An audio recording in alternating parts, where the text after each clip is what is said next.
Telah diriwayatkan oleh Rasulullah SAW dari Tuhannya berkata, Qaddartul maqadir wa dabbartu tadabir wa ahkamtu sun'a wa man radiya falahu ridha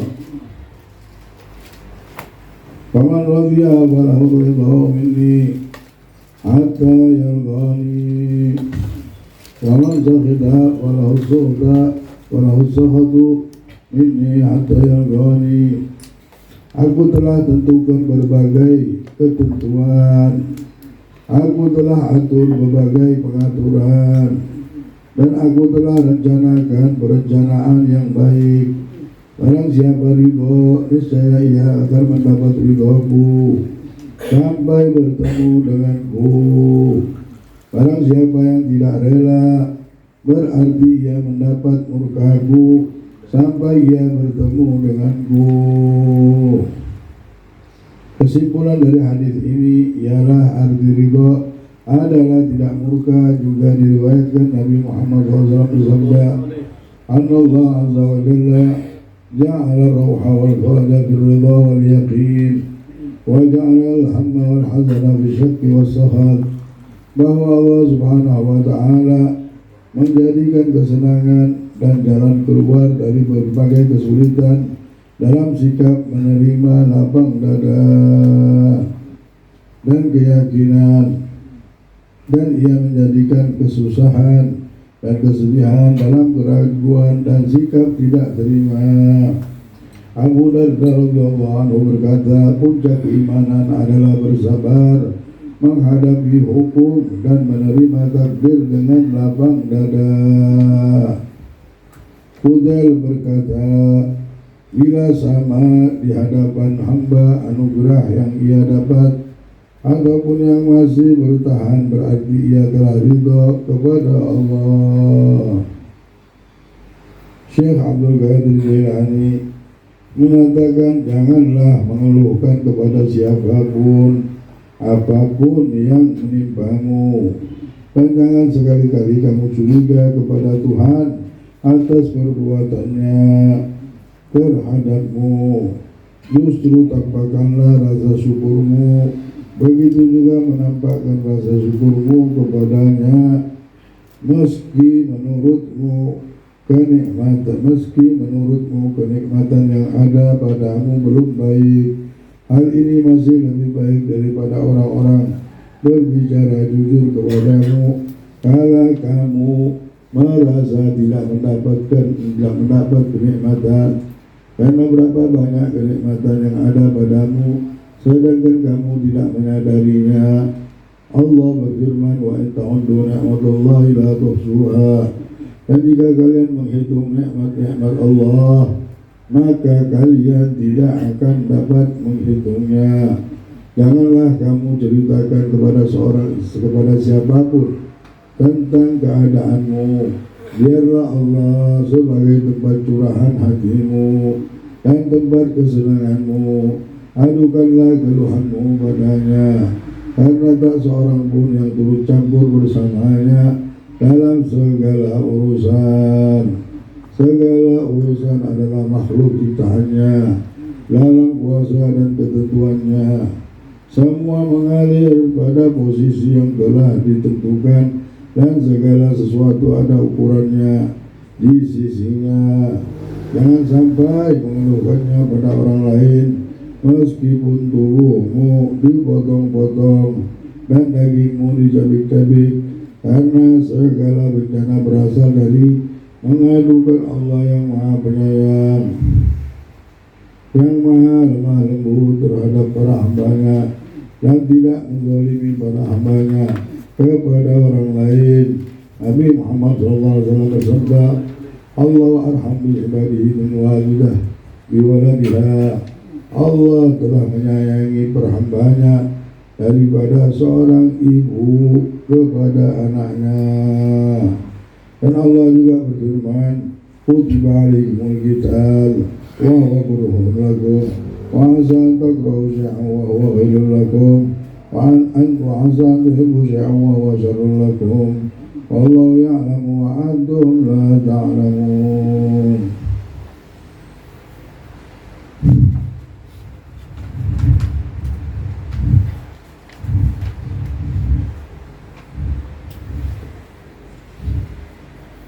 telah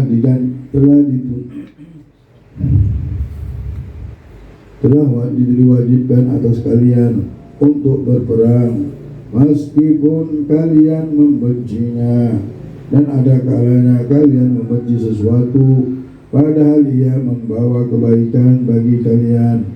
Demikian pula ada kalanya kalian menyenangi sesuatu padahal ia membawa keburukan bagi kalian, dan Allah Maha mengetahui sedang kalian tidak mengetahui.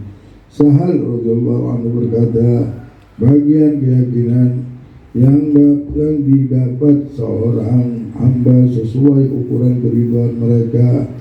Keridhaan adalah kedudukan yang tinggi dalam agama dan tidak dianggap keluar dari batas keridhaan rasa benci terhadap perbuatan maksiat dan dosa karena bentuk ketentuan berbeda dengan ketentuan itu sendiri. Kemaksiatan tidak boleh diridhoi. Jadi kalau misalnya ridho sama takdir Allah itu ridho sama yang baik. Nah, ketika yang tidak baik itu harus benci. Seperti maksiat, nah, kenapa aku ditakdirkan jadi ahli maksiat? Kenapa aku tidak bisa hadir majelis? Kenapa aku tidak bisa dekat sama Nabi Muhammad? Maka kita disuruh benci terhadap perbuatan maksiat dan dosa karena bentuk ketentuan berbeda dengan ketentuan itu sendiri. Kemaksiatan tidak boleh diridhoi karena ia berbentuk ketentuan, tetapi meridhoi ketentuannya itu wajib. Ridhoi ketentuannya adalah wajib, tapi benci dengan keridhoannya.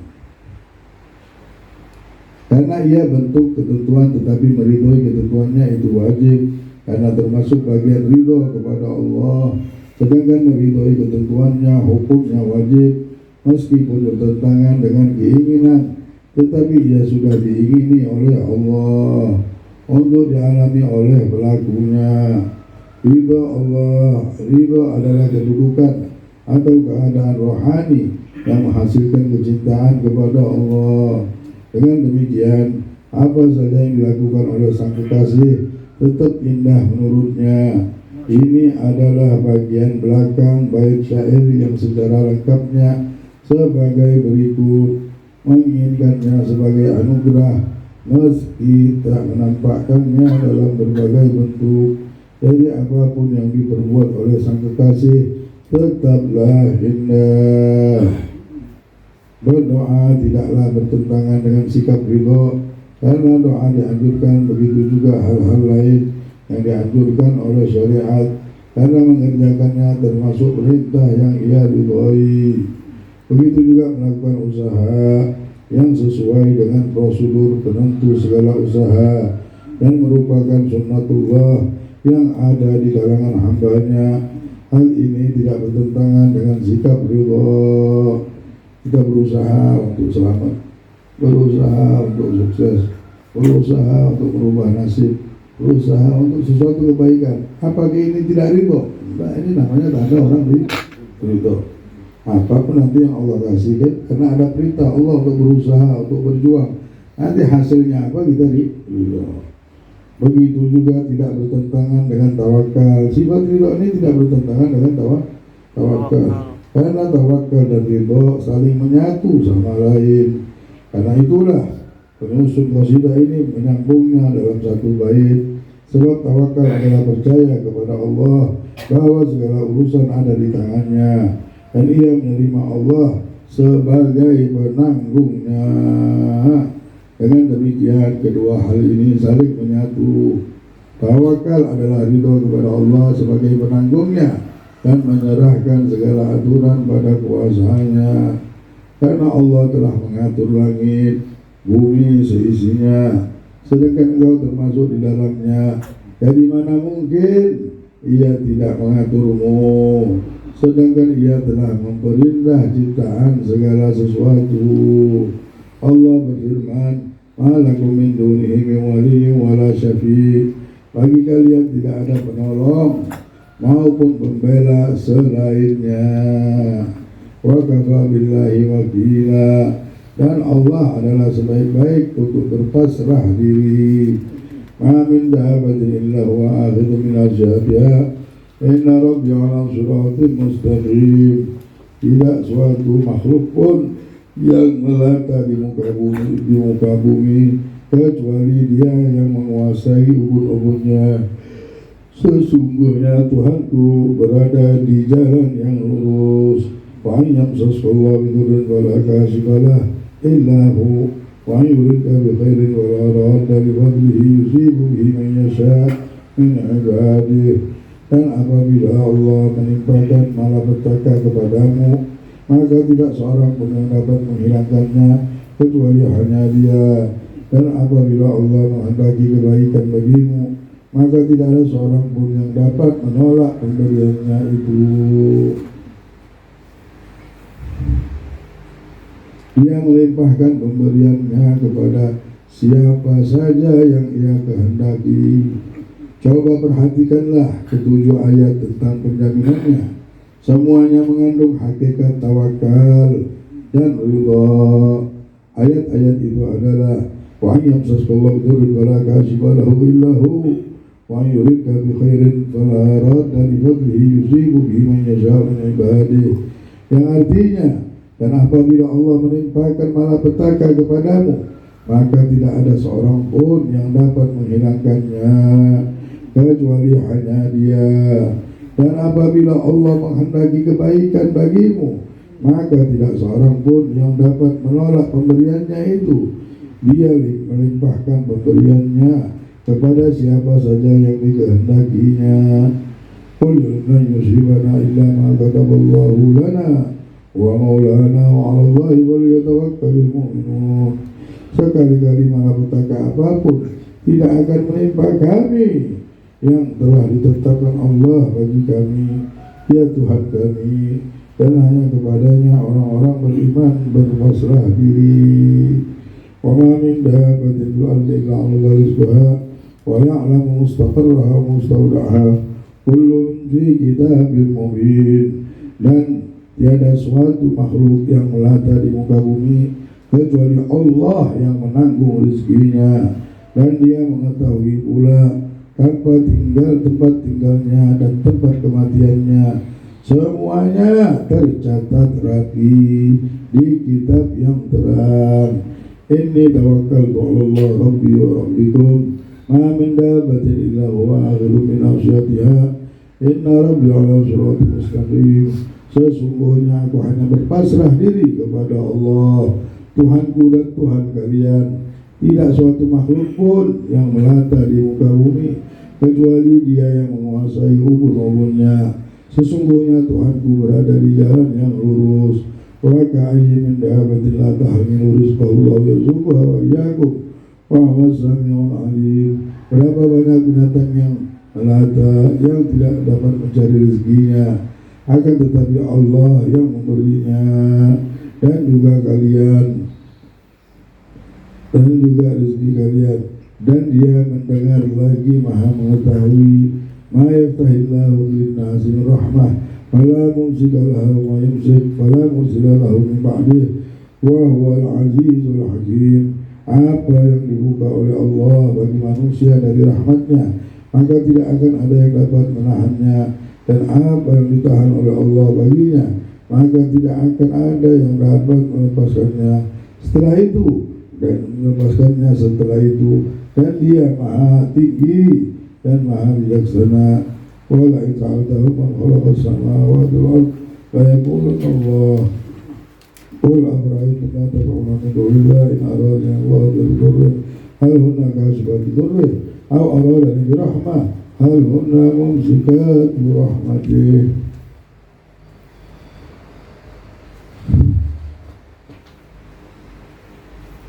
Qul hasbiyallahu alayhi tawakkalul mutawakkilun. Dan andaikan engkau tanyakan kepada mereka, siapakah yang menciptakan langit dan bumi, pasti mereka akan berkata Allah. Katakan pula, bagaimanakah pendapat kalian? Apakah yang kalian sembah selain Allah itu dapat menolak malapetaka Allah jika Allah menghendaki malapetaka bagimu?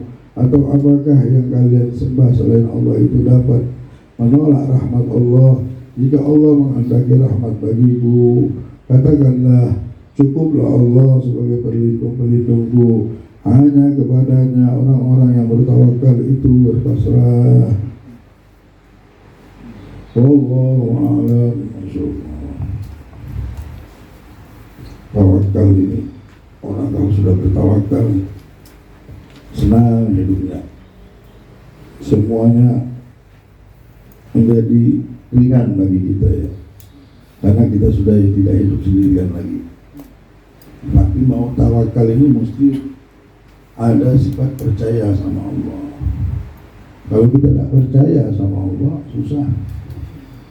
Tapi bagaimana kita tidak percaya sesuatu yang Allah ciptakan, sesuatu yang Allah jadikan sudah nyata di hadapan kita. Tidak ada yang Allah singit-singitin. Tidak ada yang Allah sembunyikan. Ayam, langit, bumi, bebek, macan, semua yang Allah ciptakan kita lihat semuanya.